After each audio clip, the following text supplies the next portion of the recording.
Why did so many people join the Ku Klux Klan?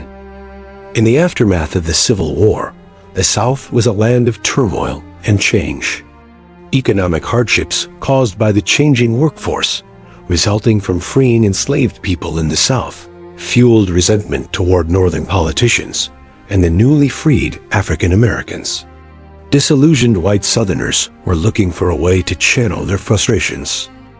After the Civil War, many white Southerners felt threatened by the abolition of slavery and the empowerment of the former slaves through voting rights and political participation. Many in the South wanted to maintain the white supremacy they were familiar with and resist the changes brought by Reconstruction. Reconstruction efforts aimed to rebuild the region and integrate freed African Americans into society. The mere thought that black people were going to be their equals conjured up incredible rage. I don't hate niggers, man. I don't associate with niggers, but on the other hand, I don't associate with common white trash or Jews or Catholics. This tension, anger, and frustration birthed the Ku Klux Klan. The Ku Klux Klan was founded in 1866 in Pulaski, Tennessee, by a group of Confederate veterans. Initially, it began as a social club, but quickly devolved into a violent organization that used terror and intimidation to oppose Reconstruction efforts and maintain white supremacy in the South. The Ku Klux Klan's first leader was Nathan Bedford Forrest. Forrest was a Confederate cavalry general during the American Civil War, known for his tactics and controversial actions. After the war, he became the first Grand Wizard of the Klan, leading the group during its violent campaign against Reconstruction. The Klan's members, cloaked in their infamous white robes, sought to restore white supremacy through fear and violence. They targeted black communities using lynchings and intimidation to suppress political participation and maintain control. The Klan's influence spread rapidly, fueled by the anxieties of those who felt their way of life was under threat.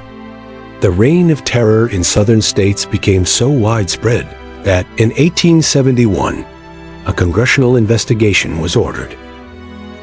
A sample of the report showed that in just 9 counties in South Carolina, the Klan lynched 35 blacks, whipped another 262, and beat, shot, or mutilated 101 more. This included both men and women. This happened over a 6-month stretch. This was not what Nathan Bedford Forrest had envisioned. He also experienced a religious conversion that made him realize the evil he had brought upon America. He ultimately had a change of heart and decided the organization was bad for America. Forrest left the Klan and ordered the organization to disband due to its increasing violence and lack of control.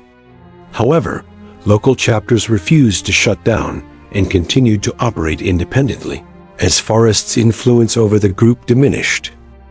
Later in life, he distanced himself from the Klan and even expressed regret for his involvement. He spent the rest of his life trying to dissolve his creation. Forrest died on October 29, 1877, in Memphis, Tennessee, but the Klan, though smaller than in its heyday, lived on. The Klan struggled along in a few local chapters for about 30 years, before it re-emerged as a national movement in 1915 with the release of the movie Birth of a Nation, directed by D.W. Griffith.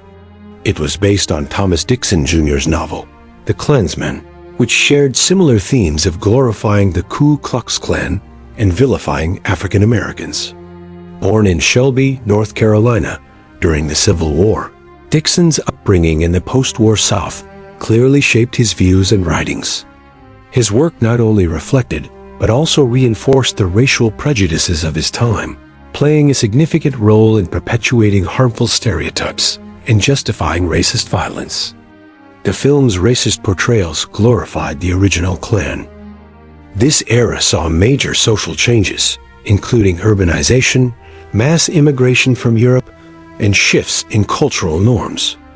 Women's suffrage and jazz culture, a precursor to rock and roll, also rubbed many Southerners the wrong way. The Klan attracted members who wanted to bring back a conservative, Protestant, and nativist vision of America. Many middle and working-class Americans also joined the Klan as they feared competition for jobs and resources from immigrants and minorities. The movie inspired a young Methodist preacher named William Joseph Simmons to gather a group of friends, including 2 elderly men who had been members of the original Klan, to ascend Stone Mountain in Georgia to burn a cross and inaugurate the new Ku Klux Klan. Simmons declared himself the new imperial wizard for life of the invisible empire of the Knights of the Ku Klux Klan. Despite his title, his tenure ended in 1922. He was edged out by Hiram Wesley Evans, a dentist from Texas. Evans supported the use of violence. The driver of this car was Mrs. Viola Liuzzo, mother of 5 children. 20 miles from Selma, Alabama on Route 80, a red and white sedan overtook her car. Several shots were fired. The driverless car veered off the highway and came to a stop at a cattle fence. Mrs. Liuzzo was dead. Arrested and charged with murder were 3 alleged members of the Ku Klux Klan. In 1923, Evans presided over the largest Klan gathering in history, attended by over 200,000 people. He also returned to Texas in 1924 for the Texas State Fair, where 75,000 people gathered for a Klan Day celebration.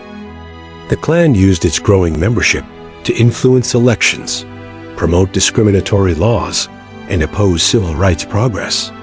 The Klan endorsed several political candidates in 1924 who went on to win their elections. Evans also convinced Republican leaders who had previously supported black causes to avoid criticizing the Klan, leaving black people without a political ally. The Klan's reach extended beyond the South, establishing strongholds in Indiana, Ohio, and other Midwestern states. It also attracted members in Nebraska, Colorado, Oregon, and Washington. Simultaneously, with this new Klan enthusiasm, a wave of nativist sentiment and anti-immigrant attitudes swept across the United States. The Klan capitalized on these fears, portraying themselves as defenders of white American values. Their propaganda, filled with messages of racial and cultural purity, resonated with many who felt marginalized by societal changes. During the economic hardship of the Great Depression, the Klan's message found new fertile ground.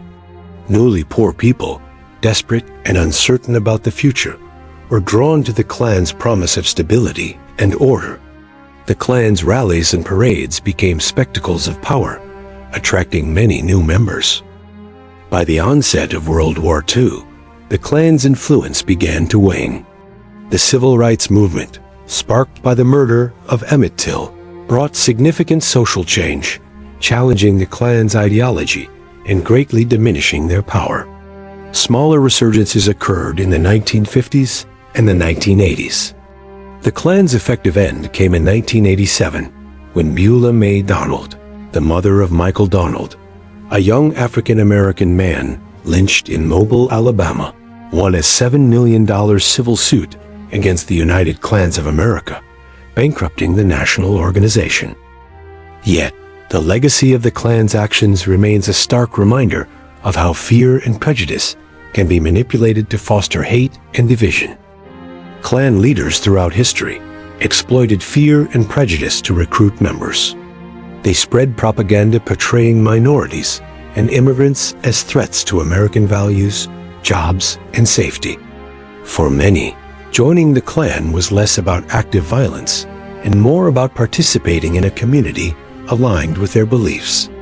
Many publicly abhorred the violence, but tacitly supported it with their membership.